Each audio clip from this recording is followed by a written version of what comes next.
Hi everyone, welcome back to our next video. Today we're going to meet Justin and Kirsten, and we did an interview with them, so you can check that out. And now we're going to take the tour of their bus, an amazingly beautiful bus. And they have 5 kids, and so the bus, it revolves around the kids. Yes. And so let me just turn it over to you and say, wow, this is gorgeous work. Yeah, thank you. I think we ended up with kind of like a cabin look and feel, kind of more rustic. Very much. Simply because I was learning how to do all the carpentry and learning how to do everything. And if it's rustic and you can get away with things being mismatched and kind of jankety. So it was a very, I would say, purposeful choice to do that, opposed to something like, you know, solid walls and granite and all that kind of stuff, which, you know, I would never be able to pull off. But rough wood, yeah, I can do that. And it's beautiful. Yeah, no, it's nice. I mean, it fits with kind of like our lifestyle. So yeah, definitely.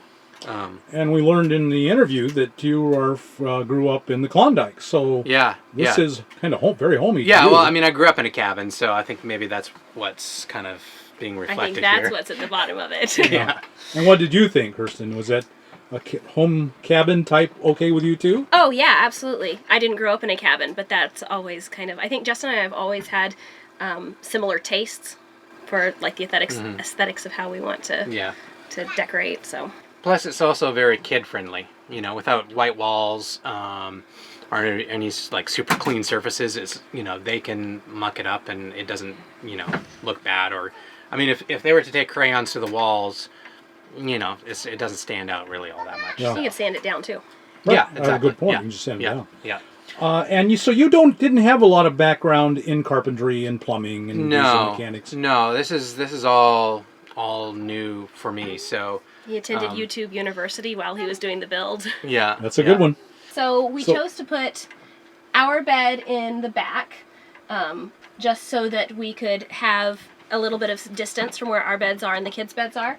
But it works out really nicely because when the curtains open, it extends our living space. So we keep our clothes up in this cabinet above here. And then this has a curtain that closes so that if someone's taking a nap or has gone to bed, it feels like a separate room. And then underneath this bed, we have long-term storage for, we have some Christmas stuff in there and all our backpacking gear and our winter stuff. Yeah, more long-term storage. Yeah, and then there's storage underneath here where I keep some of my business supplies and books. So of course the engine's back there. Right. So the engine's, that's another thing, is the engine's under there and our water tank sits under here as well. And then I chose to use cedar for most of the walls and stuff because actually they're just fence pickets. It was fairly cheap. Cedar is light and it withstands moisture, so there was a lot of things going for it. The only downside is it's softer, so it does get kind of beat up a little bit, but there was a lot of good advantages to it. The shelf that we built back here was from a fence from our friend's house that blew down, and so I salvaged all the wood and used that for the shelf. So we put 2 inches of closed cell foam along the ceiling and the walls, so it's pretty well insulated. The windows, of course, since they're the original bus windows, loses a lot of heat, and eventually someday we'll get to putting curtains up, and that should help with the insulation as well. Yes. You know, we put in like a little USB charger here. Right. You know, it's funny, I put this in as kind of an afterthought, and it's the one that everybody fights over now, so I kind of wish Perfect spot. Yeah, I kind of wish I'd put more of them in, so. And this whole couch unit is really nice. Yeah. The whole family can fit in. Yeah, so, you know, obviously it's still not done yet. I still need to put trim and all that kind of stuff, but in a way, so this is kind of funny.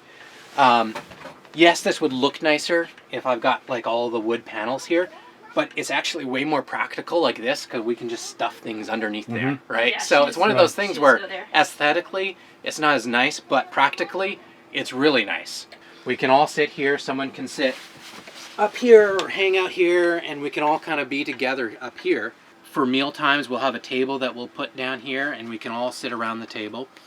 But we wanted to make sure that we had lots of counter space because we, you know, with a large family, we do a lot of cooking, and there's always stuff that gets placed here. So having the extra counter space is actually quite nice. So, and there again, our choice for countertop was like butcher block, right? Something that can, something that could take, you know, the kids taking a knife and scratching it, and you know, we're not going to freak out about it, right?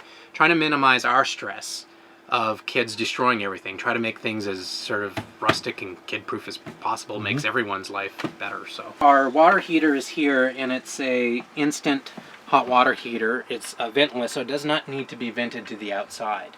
I put this vent on top of the counter just so that the heat and moisture has a place to escape.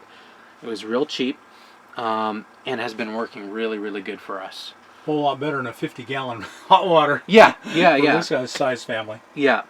So we are very happy with that.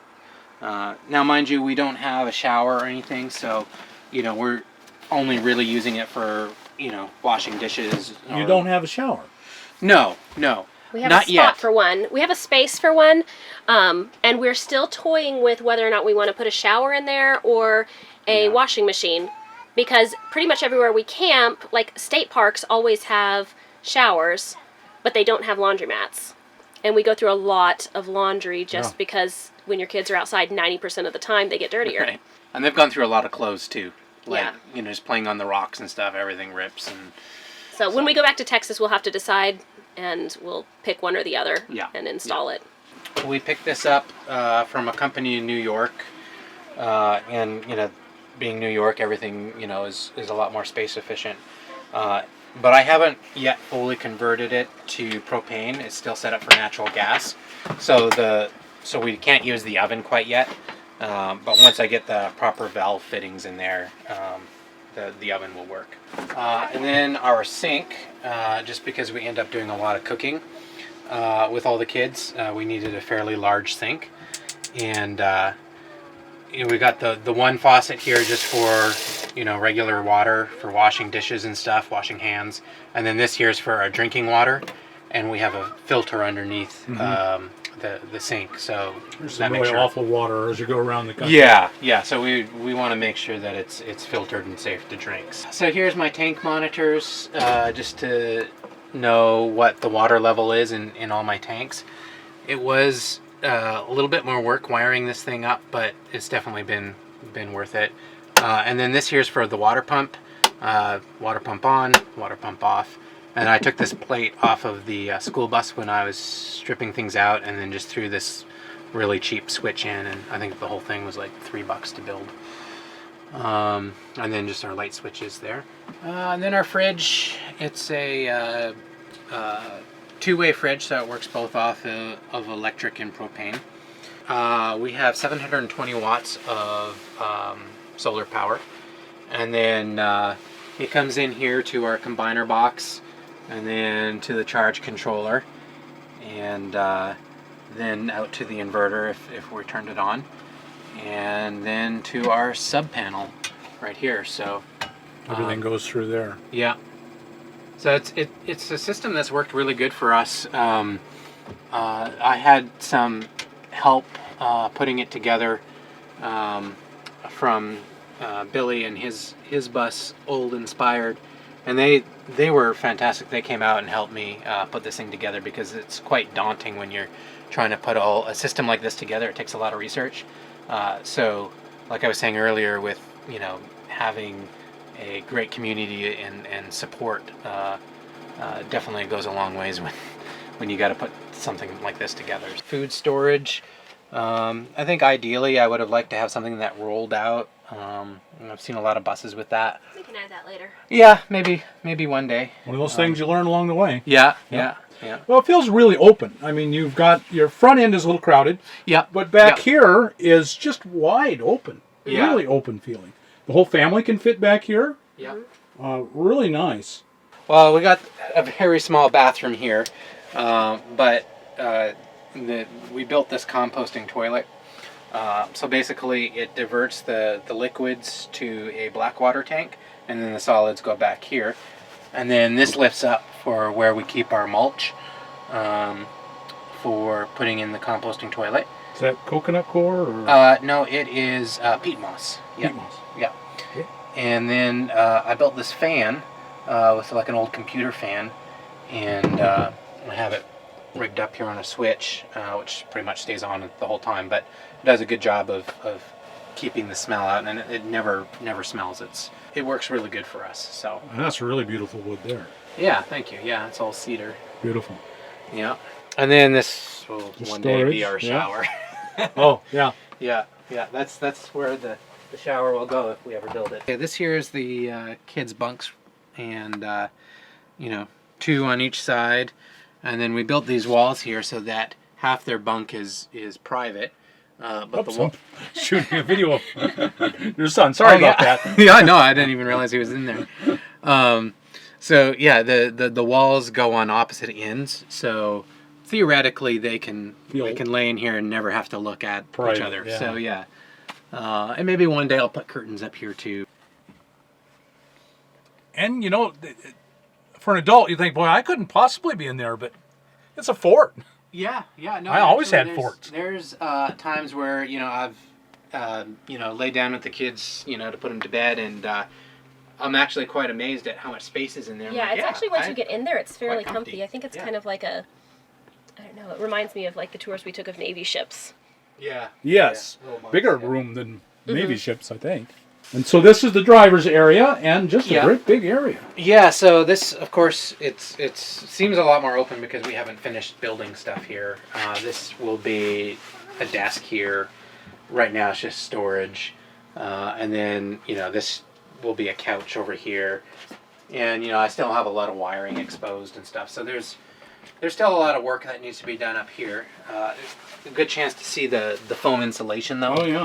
And that stuff is That's so the- nice. It's, solid. It provides not only protection from moisture, but provides one of the best R values you can get It is. in insulation. So I think it's the we highest. definitely highly recommend it. And then, of course, the driver's area here.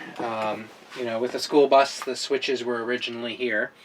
So I moved all the switches to this side here, to this little unit.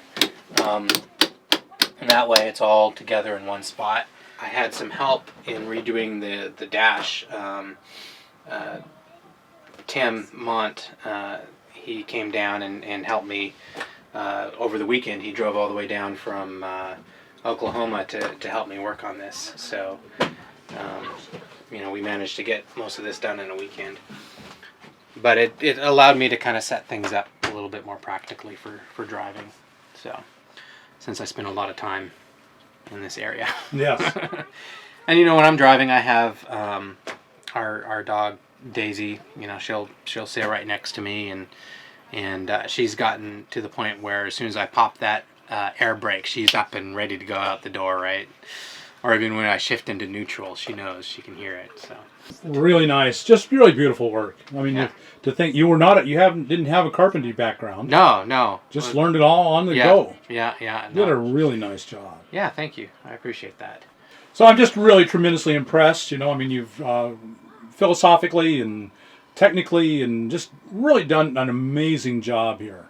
Thank you. Thanks. You have my real admiration and the courage it takes to do this for your kids. I personally believe this is about as good a life a kid could grow up with. Well, we obviously are in the same camp, otherwise we wouldn't be doing it. Right. Yes, I hear from people and they ask me, well, what will become of these kids? And I think they'll grow up to become amazing adults. Yeah. No, I think it's a fantastic experience for them that they won't get anywhere else. So Right. Well, so I very much appreciate you taking the time to share your bus with us, your lives with us. I think it's really inspiring and will help a lot of people. Thank you. yeah, thank you. Thanks. For you all out there, I hope you got inspired and learned that no matter what your background is, you can do this too. So we'll see you later, and until then, like us on YouTube, subscribe to the channel, and we'll see you later.